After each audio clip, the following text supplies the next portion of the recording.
Alors, on se retrouve partie 3 pour les signes d'eau. Donc, on commence avec nos amis les cancers cette semaine. Qu'est-ce qu'on te dit? Alors, tu sors la carte le chant des serpents. Donc là, on peut te dire que cette semaine, tu vas être confronté à... Ça peut être des rumeurs, ça peut être aussi directement avec une personne, euh, voilà, des paroles qui vont pas te plaire, euh, des jugements de sa part. Des mauvais conseils, enfin voilà, des ondes négatives en tout cas autour de toi, dans ton entourage cette semaine.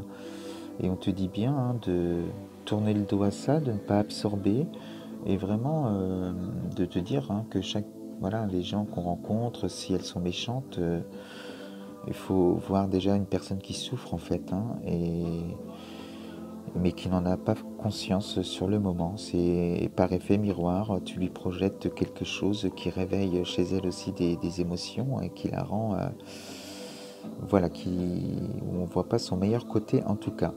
Donc n'absorbe pas si tu rencontres cette situation cette semaine. Ensuite, la deuxième carte, le chemin du lutin. Donc il y a deux lectures. Soit tu décides justement de tourner le dos à certaines personnes, de faire le tri aussi dans ton entourage, et voilà, de prendre ta route, et chacun son chemin. L'autre possibilité, tu peux être aussi sur le choix, parce que là on est vraiment sur un début de cycle avec le choix de quelle direction je prends. Tu es voilà, peut-être sur un projet, une envie de changement et cette carte vient te dire attention à qui tu demandes conseil parce que je te dis c'est juste qu'elle va projeter ses propres peurs et du coup peut-être te diriger dans la mauvaise direction mais de façon complètement inconsciente. La personne elle peut aussi être voilà, bien intentionnée mais avec ses peurs elle va te créer aussi des blocages. Donc suis ta propre lumière, ton guide, ton intuition, si c'est le cas, en tout cas si ça fait écho chez toi. Voilà, ami Cancer, cette semaine et le petit message de fin. On te parle. Alors, on te parle d'une relation d'aide, Thémis. Ton bon droit est reconnu. La balance penche en ta faveur.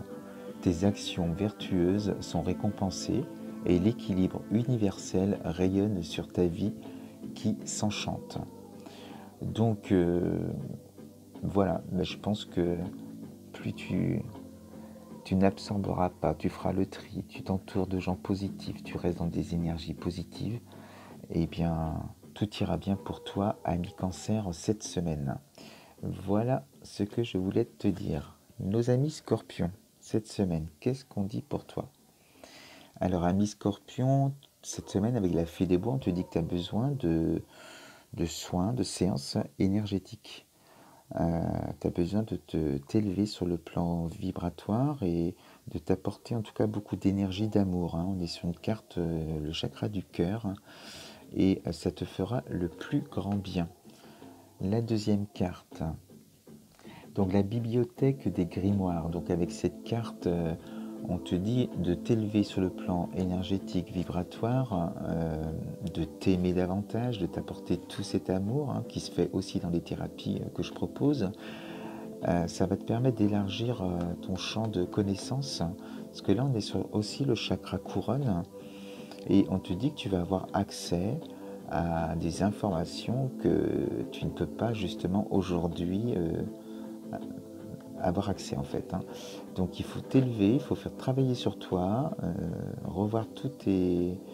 Voilà, au niveau de tous les chakras, d'harmoniser tout ça, d'équilibrer tout ça, et tu vas pouvoir voyager dans d'autres dimensions.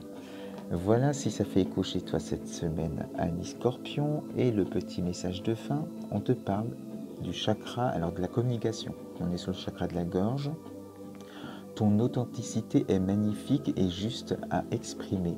Écoute ta vérité, ose dire ce que tu penses dans ta profondeur, alors ta parole est naturellement inspirée.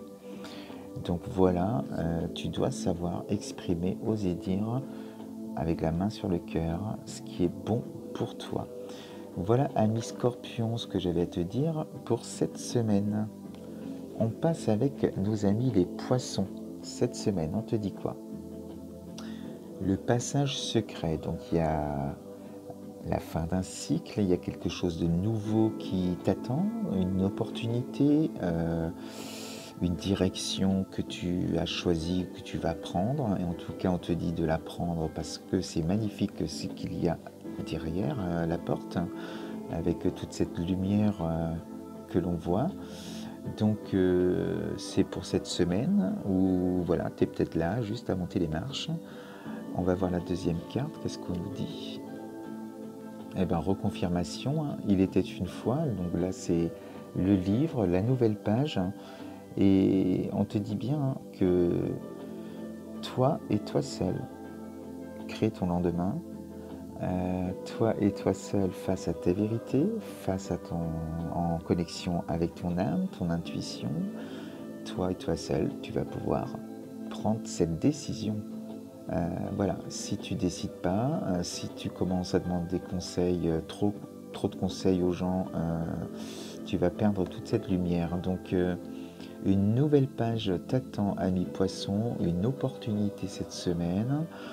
À toi de vraiment de prendre la bonne décision parce que c'est beau ce qui t'attend. Donc tu adaptes aussi, hein, ça peut être juste aussi sur le plan parce que moi je suis souvent un peu tout le temps sur le plan énergétique, mais ça peut aussi être sur le plan professionnel, hein, où il y a un contrat et ça va te permettre aussi d'écrire une nouvelle page et voilà, c'est une opportunité en tout cas qui est positive. Donc ne te mets pas de peur s'il y a quelque chose comme ça qui se présente cette semaine, c'est bon pour toi, ami poisson. Alors on te parle de justesse. Une difficulté est un enseignement. Elle t'amène à trouver la réponse en toi. Permets-toi d'accueillir ce message et tout s'arrange d'une manière parfaite. Donc être dans l'accueil, même s'il y a des petits blocages ou s'il y a des hésitations, des peurs, voilà, te dire que c'est juste des peurs, c'est juste ton mental qui commence à te mettre des barrières. Donc recentre-toi sur toi et tu sais ce qui est bon pour toi. Voilà, ami poisson. On se retrouve partie 4 pour les signes d'air. A tout de suite.